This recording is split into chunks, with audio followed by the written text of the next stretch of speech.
In February of 2025, we went on a 14-day Caribbean cruise with Holland America aboard the Nieuw Statendam. This video about the cruise is going to be a different format from my previous cruising videos. Rather than just being a day-by-day travelogue, I'm going to give you my impression of the Nieuw Statendam and our ports of call, and I'm going to review each of the excursions we went on. At the end, I'm going to give you my impressions of this cruise as it compares to other Holland America cruises that we've taken. Our cruise was called the 14-day Western Caribbean Tropical Cruise. It actually was a combination of two cruises out of Fort Lauderdale. Our first week, we would leave Fort Lauderdale and stop at Half Moon Cay, Ocho Rio, Jamaica, Georgetown, Grand Cayman, and Cozumel, Mexico, before returning to Fort Lauderdale to offload a bunch of guests, onload some more, and do the second week. On our second week, we would leave Fort Lauderdale for another fun day at Half Moon Cay in the Bahamas. And then we had stops in Grand Turk in the Turks and Caicos, Amber Cove in the Dominican Republic, and a stop in Key West, Florida. Both weeks had a couple of sea days. This was our first time aboard one of the Pinnacle class ships, Holland America's largest class.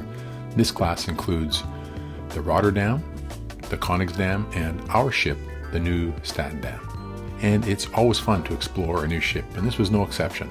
Lots of things we really liked about the Nieuw Statendam. We booked one of the veranda suites, our usual choice. In this case, we were in suite 5200. When we went down to find our stateroom, we couldn't find the door. They've got kind of an unusual configuration with both suite 5200 and the Neptune suite 5198 behind a common door leading to a small foyer with the stateroom doors. Not sure why they do it this way, but once we had it figured out, it was no problem. The veranda suite was very familiar and had the usual amount of space. There was a nice sized bed, a small desk and couch, and ample closet space. The bathroom in this suite did not have a tub, just a shower. And of course, it had a nice sized veranda. The Nieuw Statendam, the music ship, is beautifully decorated. Everywhere you turn, there are beautiful, eclectic music-themed art pieces. It's definitely worth slowing down to appreciate all parts of its beautiful art collection.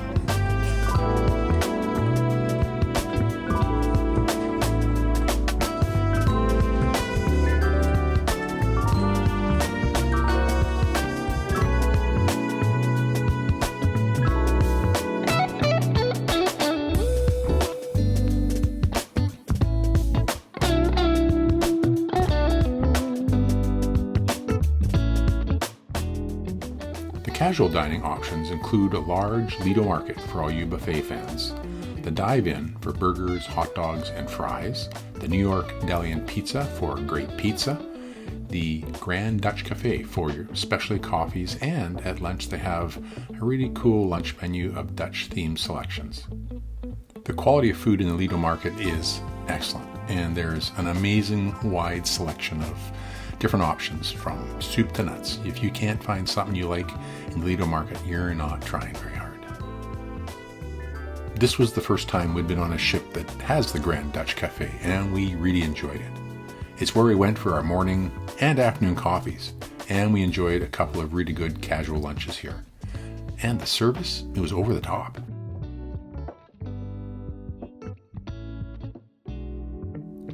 All of Holland America's specialty restaurants are on board. The world-famous Pinnacle Grill, Rudy's Sel de Mer, the Canaletto, Tamarind, which for one night transforms into Morimoto by Sea, and Nami Sushi, which is in a corner of Tamarind. The dining room is beautifully decorated and has a much more modern look than the other Holland America ships that we've been on. We did notice, though, that it was always very crowded through the whole extended supper hour, and you would always see groups of people waiting around Deck 2 with beepers waiting on their tables. This has not been our experience on our other cruises, and on our recent cruise on the Zaandam, we would always get our preferred table at 7 o'clock, and the dining room would always have a lot of empty tables at that time. These videos were taken during lunch hour when the dining room was always quiet and the Lido market was always very busy. I'm not sure if this is a typical problem aboard the other Pinnacle class cruise ships, and I guess we'll have to wait till we cruise on one of those to know for sure.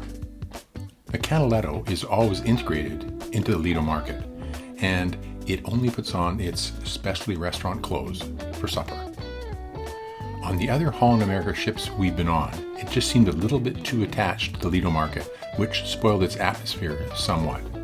On the Nieuw Statendam, on the other hand, they've got it just right. There's just enough separation to make it feel very special, and the atmosphere for our supper was wonderful.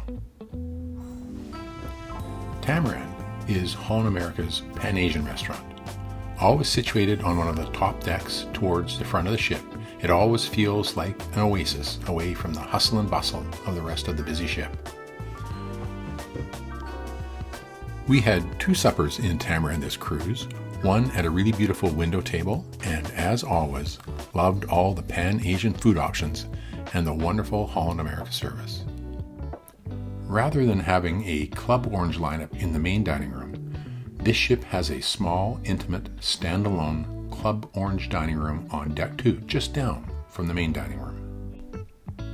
The menu was the same as the main dining room, but with an extra Club Orange entree option. This is where we ate all our suppers when we were in one of the specialty restaurants.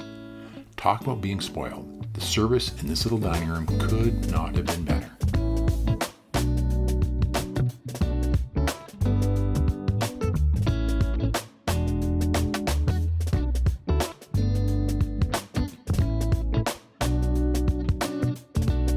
For recreation, there are lots of options on the Nieuw Statendam. As on all Holland American ships, there is ample room for outdoor walking on Deck 3, the promenade deck, and up on Deck 11 there's a short running track near the sports courts.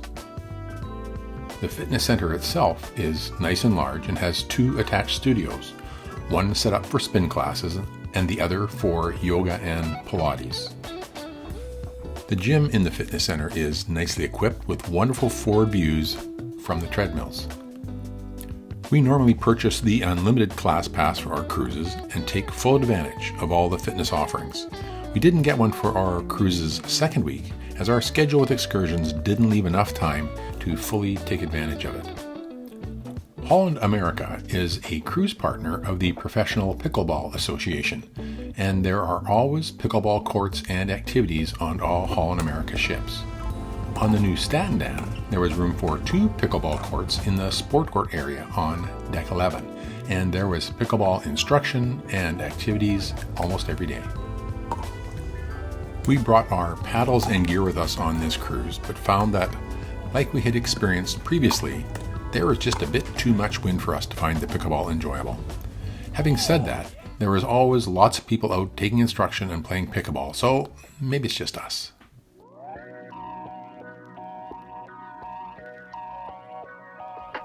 The entertainment options on the Nieuw Statendam are a little more extensive than they are on the smaller Holland America ships, and their configuration and location is unique to the Pinnacle class. The Rolling Stone Lounge and Billboard Onboard are in the same area of the ship on Deck 2, and the house band in the Rolling Stone Lounge and the piano players in Billboard Onboard rotate their sets, so there is always action happening here. A very popular place that always has lots of guests hanging out. B.B. King's Blues Club is just down the way, also on Deck 2, but while the band plays on the second deck, there's additional seating and viewing on the third deck overlooking the stage. On this cruise, as on our previous cruises, the music was excellent.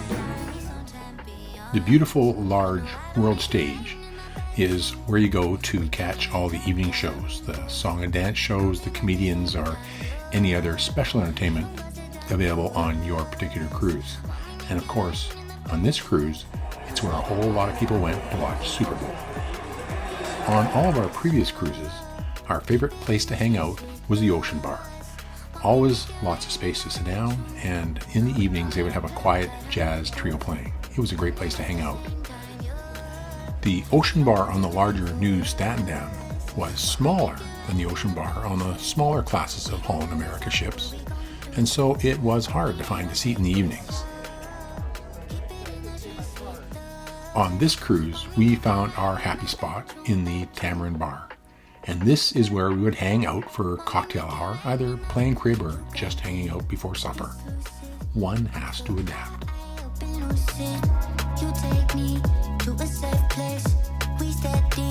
The two pool areas on the Nieuw Statendam are also both very nice. The larger of the two pools, the Lido pool, has several hot tubs, showers, and lots of seating on its two levels. And there's a large screen where they show movies. And on this cruise, the Super Bowl. The sea view pool at the aft of the ship is also a very nice place to hang out. Both pools have a bar, so you are never too far from a tasty beverage.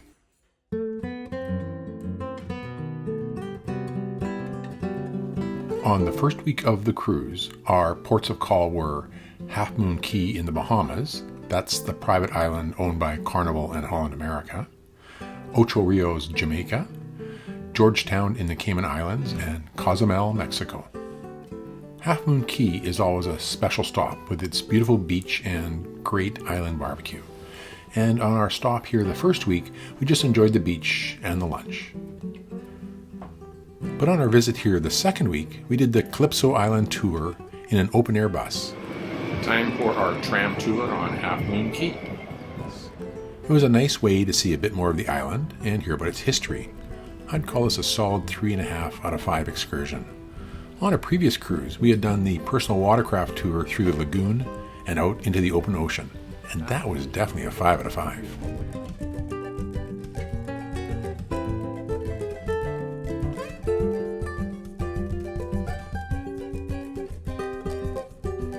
It's only a short bus ride from where our cruise ship docked to where we started the Dunn's River Falls hike, so we didn't really get to see much of Ocho Rios at all. The hike up Dunn's River Falls was a really fun, exhilarating excursion. You definitely need to be prepared for a bit of a climb in the water, but by traveling as a group, it never felt dangerous at all. You weren't allowed to take any of your own pictures or video during the hike, so we ponied up and bought a copy of the video they made from footage one of the guides took during our climb. It was a bit pricey, but really nice to have. The downside was the crowds. It was definitely very busy and very crowded, and we had to wait our turn to move up the falls several times. But once you accepted this is how it was no big deal, and this excursion was definitely a 4.5 out of 5. Georgetown in the Cayman Islands was a lovely spot. We had a really nice drive across the island from where the ship's parked to where we picked up the catamaran for our snorkel and stingray experience. This excursion was worth it, just for the chance to get close to some stingrays in the beautiful blue Caribbean water. But man, was it crowded, with multiple boats and just a ton of people creating a different vibe than what we were hoping for. After this part of the tour, we went to a separate area for some snorkeling. The snorkeling area was very lame, and the lack of flippers made getting back to the boat in the current challenging. I'd give this excursion a 2 out of 5. In Cozumel, we elected not to do any excursions and just hung around the port area. It was quite a pretty spot, with lots of shops and some live music playing, and a great view of the many cruise ships in the port that day.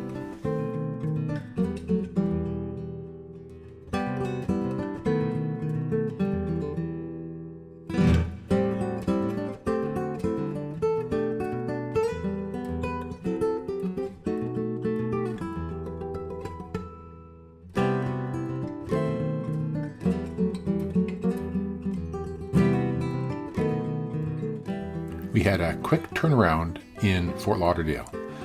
All the returning passengers had to get off the ship to prove the ship empty, but after just a little over an hour, we were back on board and ready to start week 2. On the second week of our cruise, we started again with a day at Half Moon Cay, and then we were off to Grand Turk in the Turks and Caicos. This was my favorite stop of the cruise. It felt very, very Caribbean. We did a snorkeling excursion that included a remote beach visit. The snorkeling area was amazing, with lots of fish to see, and one of the guides offered to take my action camera down deep to get me some extra footage. He was down there a long time, a lot longer than I could hold my breath. The remote beach was very pretty. We had a nice stop there before the short ride back to the port and the ship. A solid 5 out of 5 for this excursion. And here's my take on the Grand Turk excursion just a little later that afternoon. What a fun day in Grand Turk today. Beautiful, beautiful place. We did a great excursion on a catamaran out to a reef where we did some scuba diving. Then to a really nice beach just to hang out for another hour. One of the best excursions we've ever done. This is truly a beautiful spot. The most Caribbean-like place that we've been. Our next stop was at Amber Cove in the Dominican Republic. The cruise terminal is about a 15-minute drive from Punta Cana, and there's not much at the terminal itself, so we decided to take an excursion. One we booked was called Mountain View and City Sights. We had a great tour guide who told us a lot about the history of the DR on our drive up the mountain, on some very questionable roads. On the way up, we drove through some very poor parts of Punta Cana. It was eye-opening and I must say a bit depressing to see the amount of poverty there.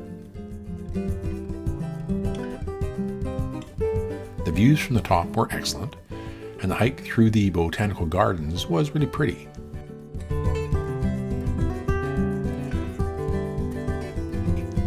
We took a different and much better road, stopping in a much nicer part of Puerto Plata to walk around a bit before making our way back to the pier and the ship.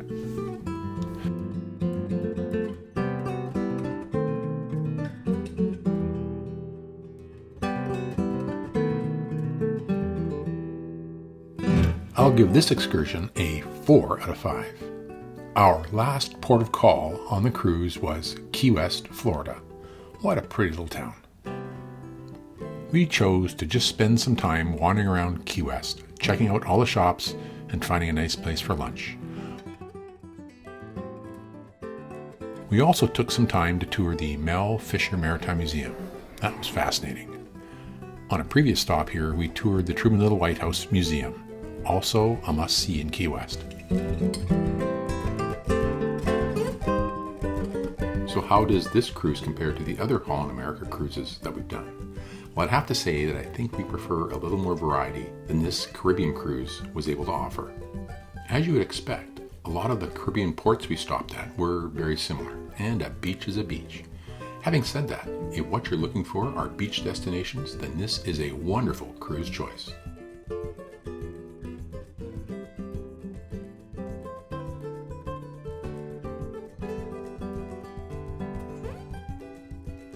Hey everyone, thanks for watching. Please take a moment to let me know in the comments what you think of this new video format. Take care and we'll see you next time.